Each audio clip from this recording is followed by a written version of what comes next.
Hi guys, welcome back to another video. If you are watching this video for the first time, my name is Naveen and you are watching B2B Talks. In this podcast, we have a person whose name is Gaurav and he is living in Germany from the past 5 years. He came to do his masters in the year 2019 and right now he is working in the automotive industry. I spoke with him clearly and we discussed a lot of things. Why he chose masters, what is his masters course, what are the things that he did in his masters and what he learnt in his masters and what are the mistakes that he did while during the master studies, how he successfully completed his master studies, and then how he entered into the automotive industry. Because as you know that Germany is mostly for automotive industry, so we have discussed clearly what he will do in day-to-day activities, what are the things that one has to learn to enter the automotive industry, and everything we have clearly discussed. Watch the full video and please share it with your friends if someone is planning to do masters here, or else if you are planning to do masters here in Germany, check out the full video so that you will get to know the whole journey of a person from the starting of his masters to landing in his dream job. And if you get any doubt or if you have any doubt related to automotive software engineer something, please let us know in the comment section. Don't forget to subscribe the video. Chalo, let's get into the video. Hi Gaurav, thank you so much for coming forward to share your experience with us. Hello, thank you for having me here. In this podcast, we will discuss clearly what you experienced in these 5 years and what you learned or what are the mistakes that you did, so that anyone who is coming now or else right now who are doing their masters or who are searching for the jobs, they can learn from your experiences and mistakes so that they won't repeat those mistakes. Sure. So before going to the podcast, can you explain a bit about yourself? Yeah, sure. My name is Gaurav Abyankar. I was born in Mumbai, India. I used to live in Pune, India with my family before I traveled to Germany for my master studies. Okay. My family consists of my mother, father, my elder brother, his wife, and my fiancée, who also lives in Germany, and soon we'll get married. Oh, congrats. Maybe we'll bring her for our podcast as well. Yeah, sure. I think she's doing her PhD, right? Yeah, she's doing a PhD. In which field? She's doing a PhD in drug discovery. Okay. In the field of drug discovery for pharmaceutical sciences. Okay. And her subject is blood-related disorders. Okay, nice. If you guys have any doubts related to those fields, let me know. I will find the information from her and I will provide you guys. So what is your academic background? What you did in your bachelor's? In my bachelor studies, I studied instrumentation and control. So it consisted of the subjects of mathematics, control systems, embedded systems, and process instrumentation. Okay. So to explain it further, I would say that every industrial process has input and an output, and instrumentation and control handles the process in between. So it may be mechanical, it may be computer, it may be electronics. So it's a mixture of mechanical engineering, computer science, and electronics. So if I have to make it simpler, I would say it's mechanical plus electronics plus electrical plus computer. Okay. So you have a basic knowledge on all the stuff. Yeah. Nice, that's nice. And after your bachelor's, do you have any work experience or you came directly here? I came directly here. Okay, nice. And what is the one step that motivated you to do masters here? Not just one step actually. I wanted to learn more. Okay. I wanted to develop professionally as well as a person. Okay. I was trying to think when I was studying in my bachelor's. The goal was not to just go abroad and have some studies, but when we are trying to gauge what we want to do in life, we also have to process on what our interests are. Yeah. And my interests were in the automotive field. Okay. And that's why I thought we can have this interest fulfilled. Okay. You did your bachelor's in control engineering, right? And instrumentation and control. Yeah. And what is your complete profile? During my bachelor's, my CGPA overall is around 8. Okay.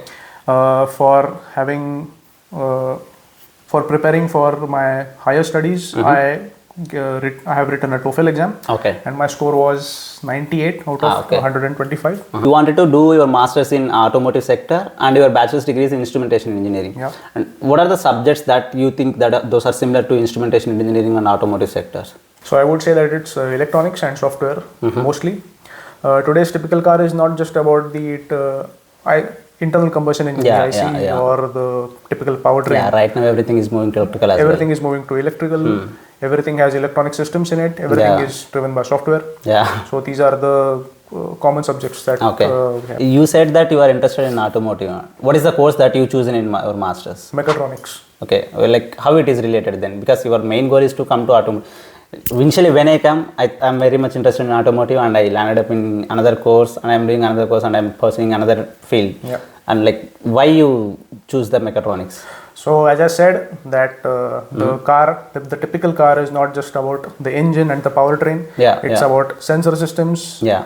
automotive electronics, automotive software, and so where each of these subfields have their own courses. The common point, or the one which will bring all this together, I thought, is instrumentation and Yeah. mechatronics. Yeah. And mechatronics, I would say, is like a extension of instrumentation, and that's why I chose to study mechatronics. Mechatronics, so that you have a combination of all the stuff. Combination of all those stuffs. Got it. And like when you thought of doing masters, you decided the field as an automotive. But for today masters, we have a lot of countries, not just Germany, right? Yeah. Why you choose specifically Germany instead of US, UK, Canada, other countries? So the best thing I would say that, or the most deciding factor, is that everyone knows that Germany is the automotive hub of the world. Yeah.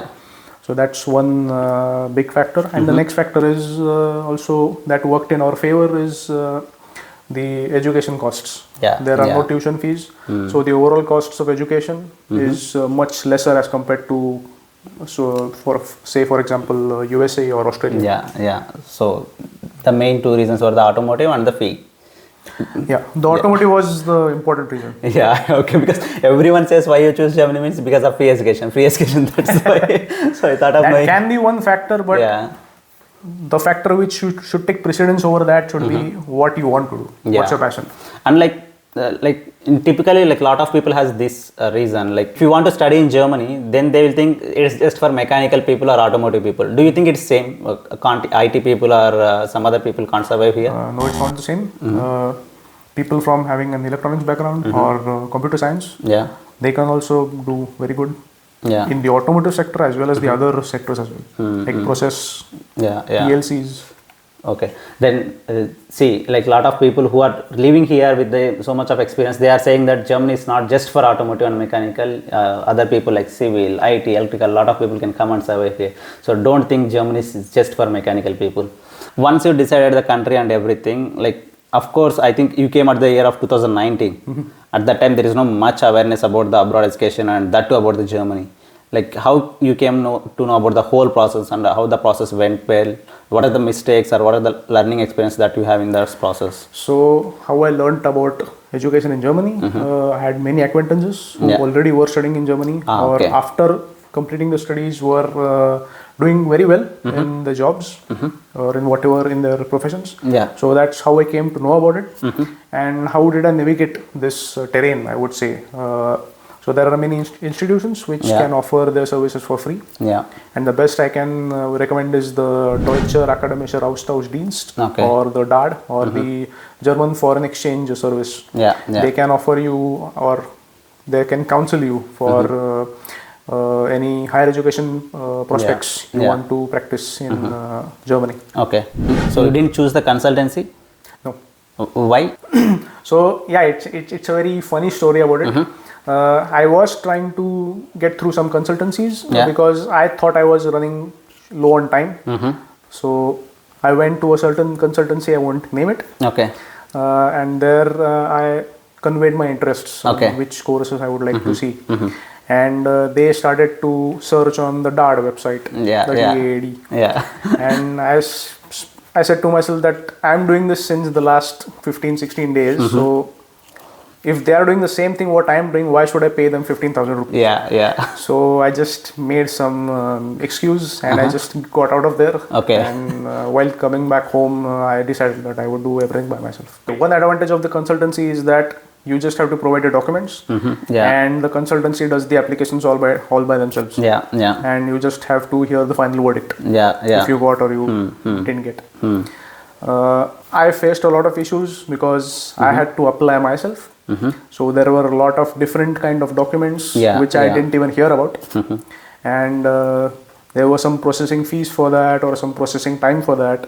So I had to also plan my applications well in advance. All this I had to muster up the information by myself, whereas all this could have been done by the consultancy. But this process helped me learn more about not the academic or the technical, but the more about the bureaucratic stuff of the applications and everything. So that also helped me grow Yeah. And whenever I was in doubt or whenever I didn't know anything, the DAD that came in handy, because there are some time slots where they can offer us personal consultation, but everything is free. Okay. So, okay, got it. Like if someone chooses consultancy also, you ask them to go, like what is happening and what are the steps that they are doing. You ask them to know about that. Yes. Yeah. Like so I am not against any consultancy. Yeah. But if you do go through that path, then at least try to know everything. Yeah. Just don't directly submit all your documents and sit relax in your home. Try to have the knowledge of that, so that if they are doing something wrong or if they are not doing according to your plan, then there is no use of going to them, right? They just want to get the admit. So don't go like that. Just know everything. What are the steps they are doing? What are the university that they are applying? In which university you are interested? What is the criteria? What is the modules in that? Check everything and get to know information about everything. Even though when you go through the consultancy. So how many universities you applied while applying for that? Just 5. Just 5 universities. And out of that, how many admits you got? This one. Only one? Yeah. Okay, that you selected. Well, if I would say that if I had applied to 20 or 30, then maybe I would have got 6, 7. Yeah. But I was quite focused on what I wanted. So I just went for these 5 and I was confident that I would get an admission in at least one. Okay. Like after getting admit, we need to think about the blocked account, visa and accommodation, all that, right? How you proceed all those steps? So as I said that I already had acquaintances, friends, relatives that had gone through this process before. I got into their contact, or I was already in their contact during my application process. And after consulting with them, I came to know about the checklist of documents that we have to muster up for our visa. Then we have to manage our finances, arrange our finances for the education abroad. So the first step I would say is arrange a blocked account in which your money is blocked for maybe a year, so that you have enough money to go on about your academic activities. Then in my case it was the Kotak Mahindra Bank, and when I visited the bank, my work was done in about 2 days, and I got my blocked account all arranged and sorted. The next step was mustering all the documents and the paperwork for the checklist, to fulfill the checklist of the embassy.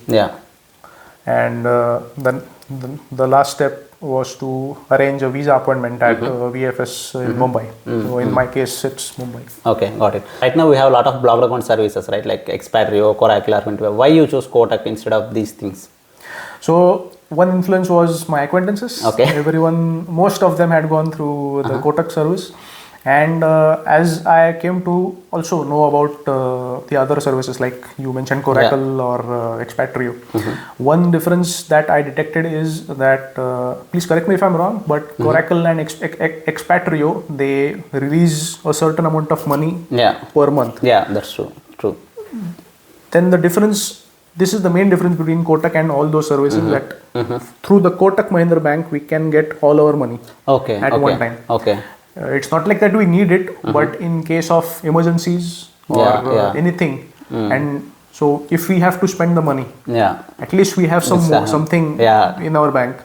And so in case of Expatrio or Coracle, if we spend that whole amount in one go, if we have to spend it, then we have to wait some days till we get that money. Got it. So I thought maybe this could be a factor in which things would be a little bit shaky. So I thought, let's go with Kotak. But I think maybe is that easy process, like just like Expatrio, because in Expatrio and everything we just need to transfer the money. They will provide the health insurance, they provide everything what they want for the university. Does all those things will be provided by Kotak? No. I had to, for example, health insurance, I had to apply for a health insurance myself. Again, you have to do that. Yeah. Okay.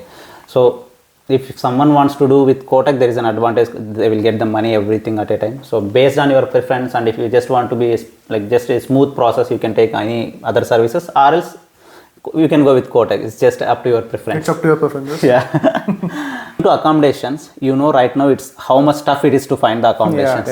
So right now, like a lot of people were there, a lot of people were providing the information, and university is supporting to get that accommodation and everything.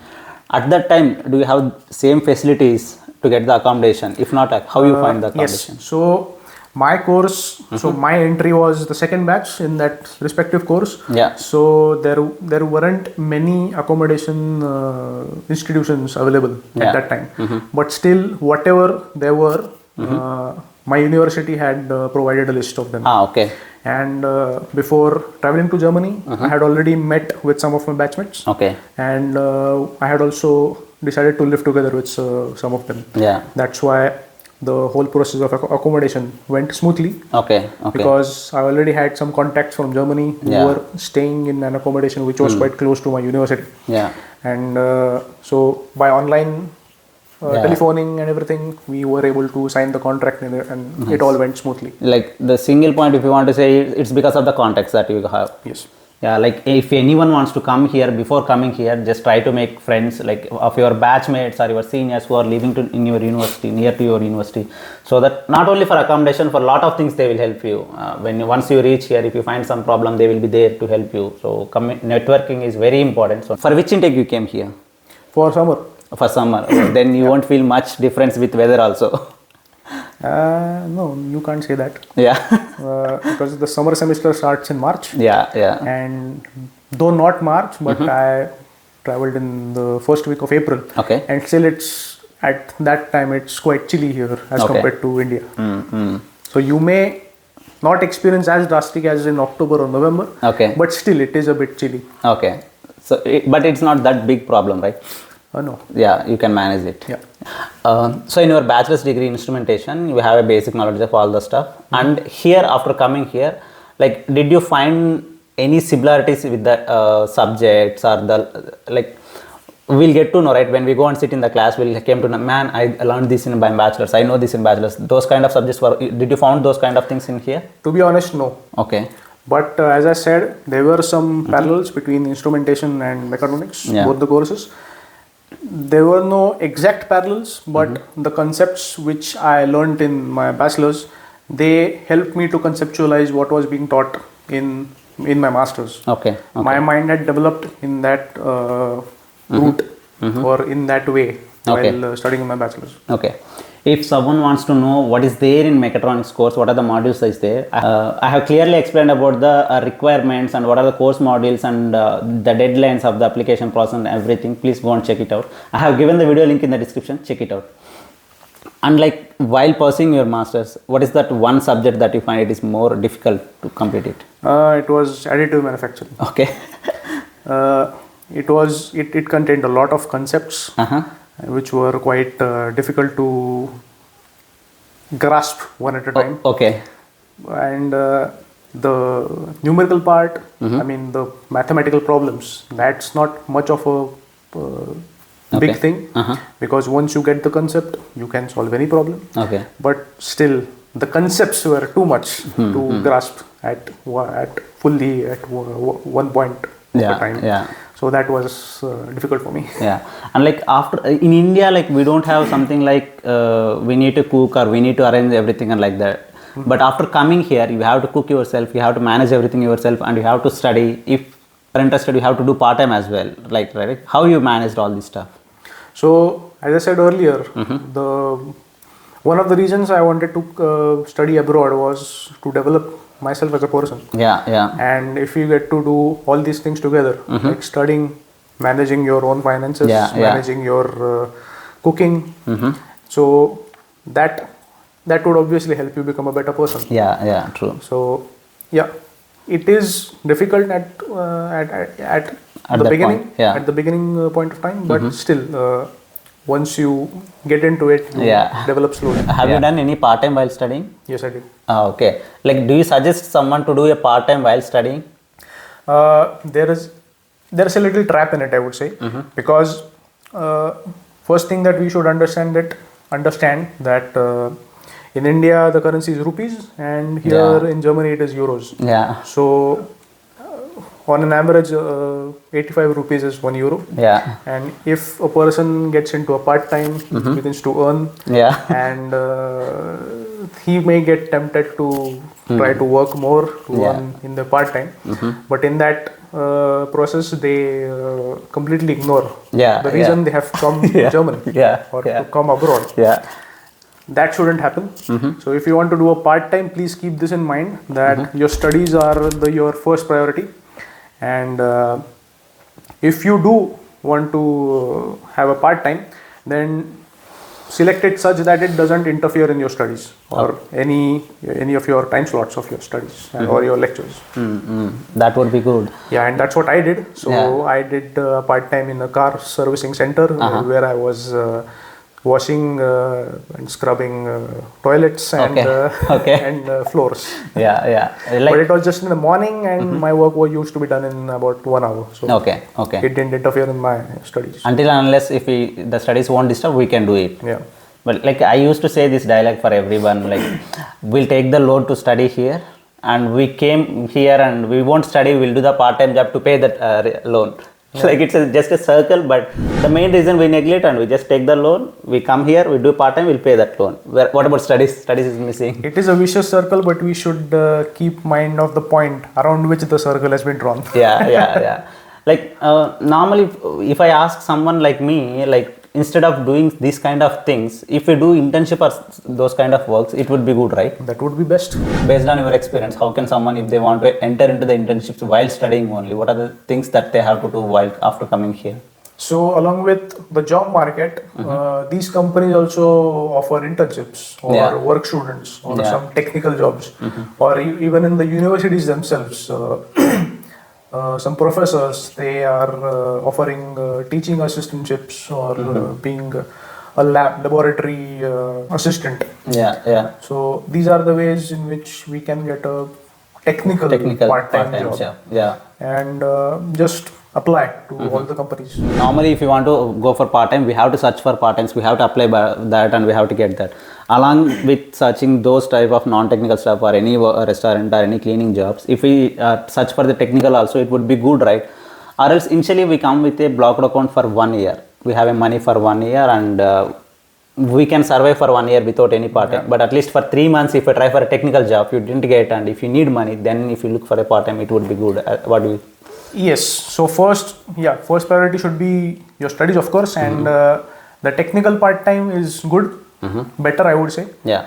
And if, as I said earlier, if you do want to have a part-time which is non-technical, like McDonald's or some cleaning jobs or something, which are not inferior, by the way. So let me clear that. Yeah. But keep them so that they don't interfere with your studies. True, got it. And like I think those internships will help us to get a job easily, right, after masters. Yes.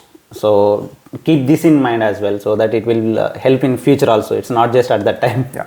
Have you done any internship or something like that while doing masters? No. Then just after completing the course modules, you have a thesis in the end, right? Yes. So like how you find that thesis opportunity? It's a very interesting story that I was traveling to Stuttgart from my place. Yeah. And in the train, someone sat beside me. Yeah. And soon we began to talk. Well, we exchanged our profiles, or we talked to each other about what you do, each other does. Yeah. And then, so he was asking me, what does this mean? What does this term sound to you? Or what is the economical situation in your own country? And what have you worked on? What do you think about this policy? Or what do you think about this project? Yeah. And from my answers, I thought that he was getting interested. And then he asked about my language proficiency, like my German language and everything. And finally he said that he has a startup and he would like to offer me a position. Oh, that's great. For a thesis. Yeah. And he just told me to prepare and perfect my documents and send them to him. And he provided his card to me. That's when I realized that he was actually indirectly, he was interviewing me. Yeah. So I would say that it's a great thing happened to me. But this happened because I was being open to talk and keeping my eyes and my ears and my mind open. Yeah, that's good. Like wherever you go, just try to network with them. We don't know who will help us in the future. That's an interesting story. Like in the train, who will expect to get an opportunity? Normally, if we go to job fair or something, we can expect maybe this guy will give, this guy will bet. But in the train, we won't expect, right? Yeah. So attend job fairs. You should attend seminars. You should have networking or personal contact with industry professionals, and then you can also start applying to companies for internships, which I did as well. But this coincidence happened in my life, and I found that this company or this project in which the company is working presently, it's more relevant and more interesting for me. That's why I selected this. Okay. What's your thesis topic and what you work? Because you are interested in automotive software and your course is mechatronics, and like how the path has happened. So the project of my master thesis was about developing a haptic warning system for excavators. Okay. Mostly in the mining area. So every excavator operates with 2 joysticks. Yeah. And the operator doesn't know exactly when the machine has had enough, like when the loads or the stress is too much for the excavators parts. So I had developed a system to notify the operator just that. So it was like measuring the stress through strain gauges, and then converting it to vibrations. Okay. And the sensors would be then connected in the joysticks. So that was the whole thing. Okay. So like, whatever the work that you did or whatever the concepts that involved in that thesis topic, did you learn in your master's degree? No. Or else it's completely new? It was new to me, but I did use the principles or the concepts of my master's degree. In my master thesis. Okay. So it's like you have a base again, but you don't have proper knowledge on those things, and you learned. It happens everywhere. Yeah, that's true. We study something and we do something finally. We study something, we do something, but while doing that something, we use the principles or the knowledge we have. In which we have studied something. Like before going to your professional journey, like we have discussed how you completed your master's, right? Do you suggest your course for anyone? If yes, which type of profile will suitable like course? So as I said, mechatronics is such a field that has a long-lasting and wide scopes in our technical area. That's why I would suggest people having instrumentation background like me, or electronics, computer science, even mechanical. Okay, cool. They can choose this course. Yeah, got it. So like once completion of your master thesis, the main thing for us is to enter into a job market, right? Did they offer the full-time job for you? Yes, they had. Okay. But the company went into financial turmoil. That's why it had to close down. Okay. And I couldn't get a job there.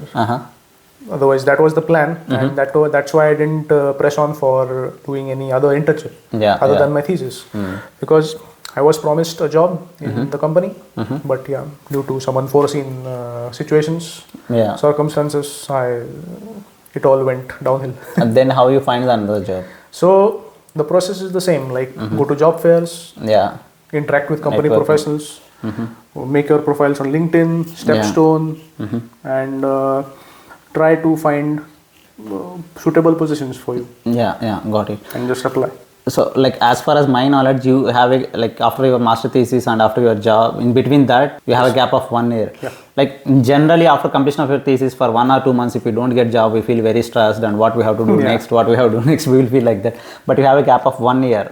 How you felt that situation? Just like you said. Too stressful. It had such an effect on me that I didn't used to get sleep until late in the night, and my eyes used to open in very early mornings. I was such under stress, and the 1 year gap you're saying, because I was more focused on having doing some courses, like some programming languages or learning some new tools. And then I started to prepare my profile, my documents. Some documents were already prepared, like my CV, but other things I had to refine more. So some time went into that, and then I started to apply. Slowly at first, then with increasing confidence. That's why. And having a job takes some time. You have to expect some months. But like they offered a job for you, you didn't look outside and you got this 1 year period, right? And it takes you, like you take more stress in that period. If someone wants to avoid those kind of situations, what are the things that you suggest based Well, on I your would say experience? then don't just have hope for one thing.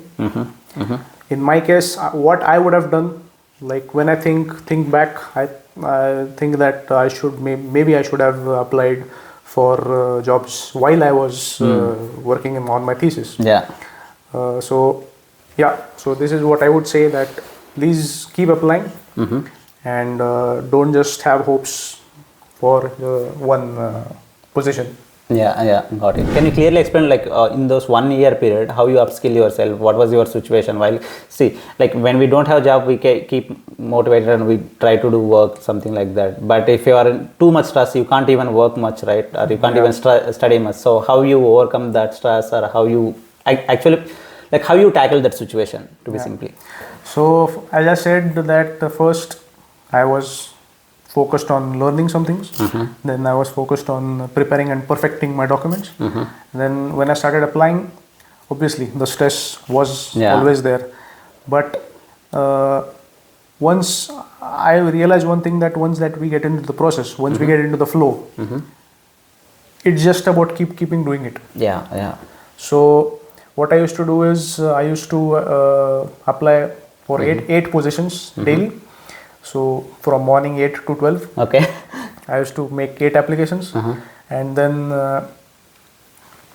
I used to finish for the day. Okay. So 8 applications are okay. Okay. And I used to record those applications. Okay. Which position, which company, Yeah. what is the date which I applied, if a contact or an email ID. Yeah. That I used to keep a record with me, and after that, the whole time was mine. Okay. Then I was free to pursue my own interests, like roaming outside. Then in that period, I refined my cooking skills as well. Okay. Why was I able to do all this? Is that I have done what I need to do. Like I have done my applications. Yeah. I am studying for it. If I get any interview calls, I am preparing myself for it. Yeah. Other than that, what else can I do? Yeah.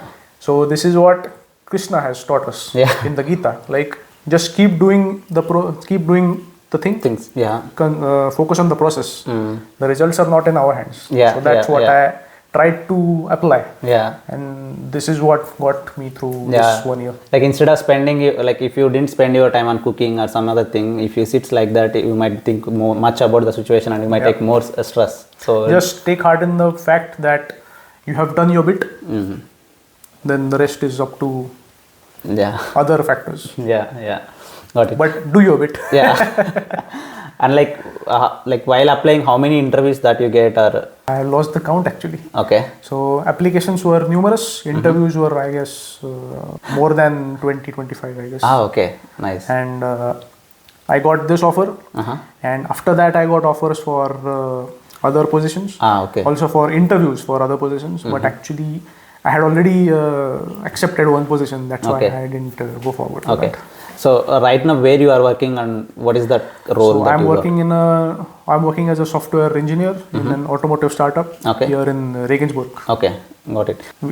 We provide automotive services like system development and software development to OEMs, that is original equipment manufacturers, and big automotive companies like BMW or Volkswagen. Okay. So you finally reached your goal because you wanted to work in automotive and you ended up with that. Yeah. Everyone say automotive is for Germany. So a lot of people will say that now we are going for Germany means we have to look for automotive opportunities. So I have more questions to ask you about the automotive industry.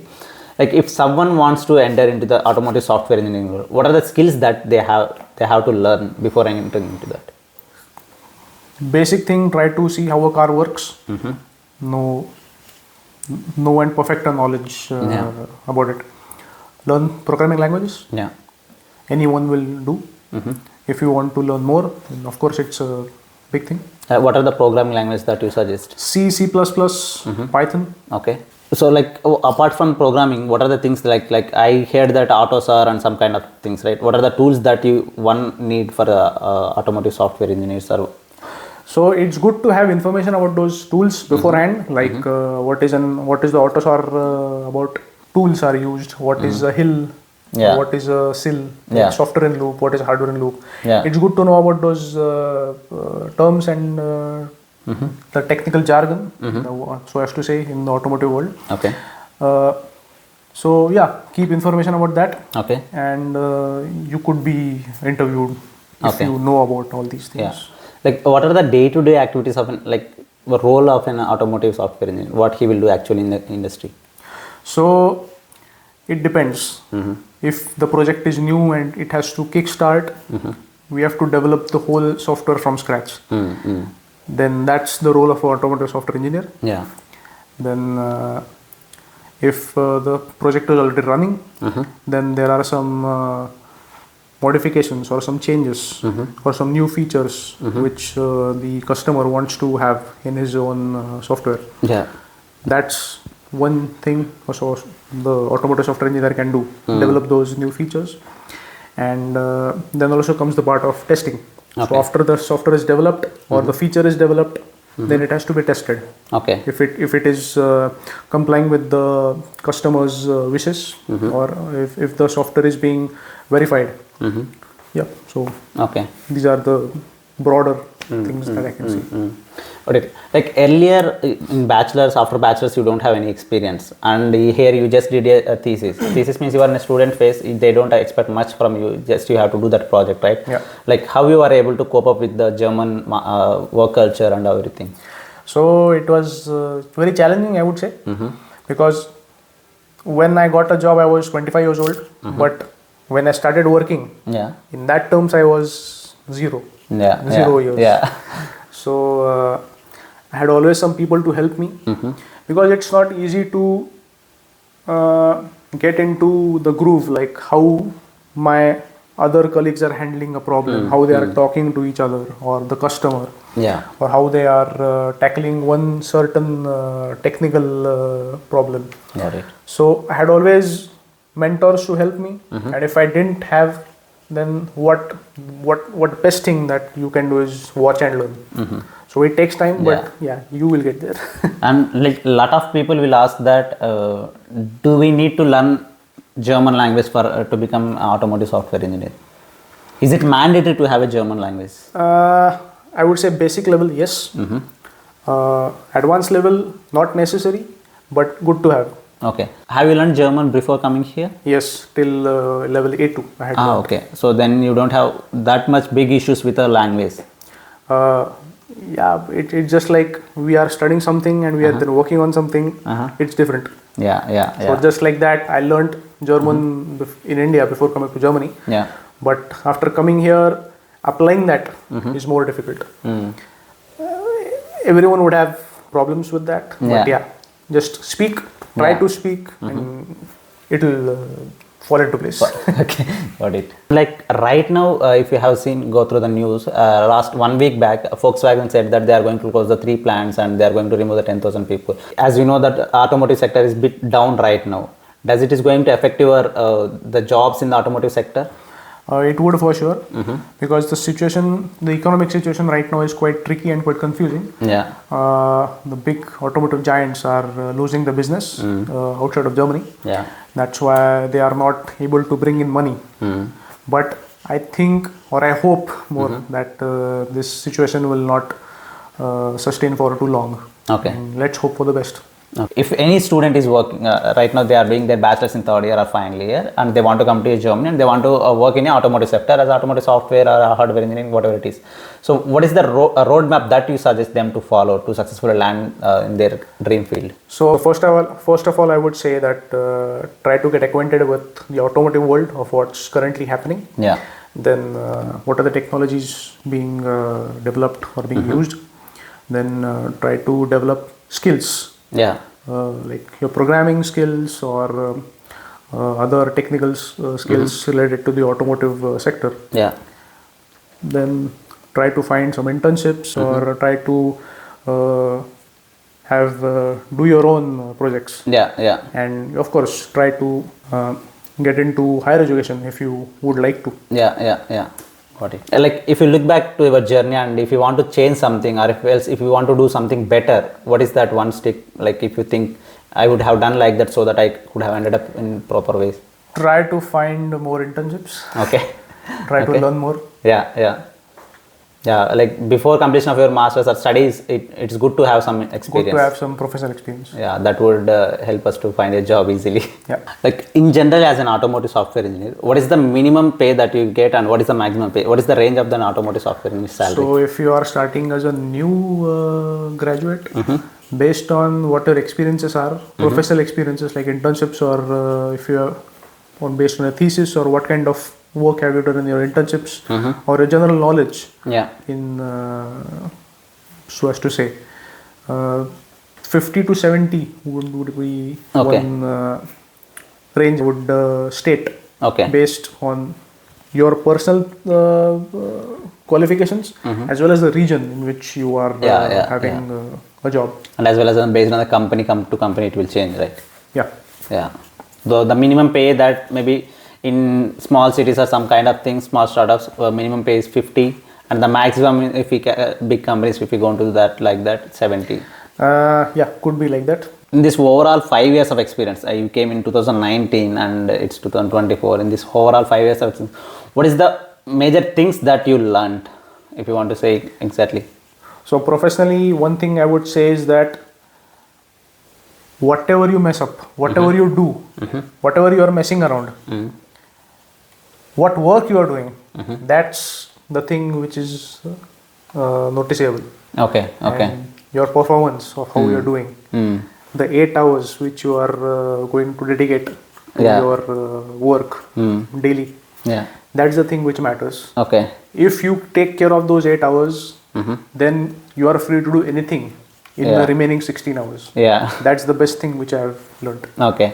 And personally, I would say that of course you are out here for having a higher education, to develop technically, to make a better life. But you learn to manage yourself efficiently when you come here, because you're not just studying, you are doing all other things. True. So as a person, you're bound to develop more. Like I used to say this sentence with you also. I used to say, like, we don't know how much we learn technically, but we learn personally a lot of things, right? Simple sentence. We are better cooks now. The cooking as well. And normally I used to end all the podcasts with 4 questions. In that, the 4 question is, what is the one thing that you believe in your life? The strong thing that you believe in your life? So maybe some people will agree with me, some people will not. But what I myself feel is, whatever you are working on, whatever choices you make, what behavior you are showing to yourself, to the people around you, it's getting noticed somewhere. I'm not talking about any person or some organization or something, but it's getting noticed somewhere. You can call it that the universe is noticing it, or destiny is noticing it, but it is getting recorded somewhere. And what choices you make, or how you compose yourself, that's going to take you long. I mean, so as to say, that's going to make you or break you. True. And the second is, like, a lot of students are planning to come to Germany right now. The flow has increased. What is the one advice that you want to give for them? In academic perspective, one advice, and personal, one advice. So, in academic sense, I would say, do what you want to do. Don't just come abroad for the craze of it. True. If it fits in your molds, I would say, like, if you have a passion in working in a certain field, then of course you are welcome to travel abroad. And one more thing I would say, the country you are traveling to, you should also take note of the economical situation. Because that's going to decide if you are getting a good job, or if you are getting a job, will it be a good salary? Will you be able to sustain the efforts, the finances which you have mustered up for coming abroad for your studies? And personally, I would say that you are going to get through a lot of things. You are going to go through the grind to make yourself comfortable here. Yeah. You'll A rock get will there. become a diamond. Yeah, so as to say. Yeah. And the final one, what is the one advice that you have want to give me? To you, I would say keep doing what you're doing. Like you are contacting people, you are having podcasts, Yeah. you are inviting people like me to share their experiences so that other people can benefit from it. Yeah. So yeah. keep doing it. Sure. Thank you. Thank you so much for sharing your experiences. And like, if someone has any doubts in this kind of related stuff, I will ping you. If you provide this information, I can give them. Sure. Yeah. It has been a pleasure. Yeah. Thank you. Thank you so much.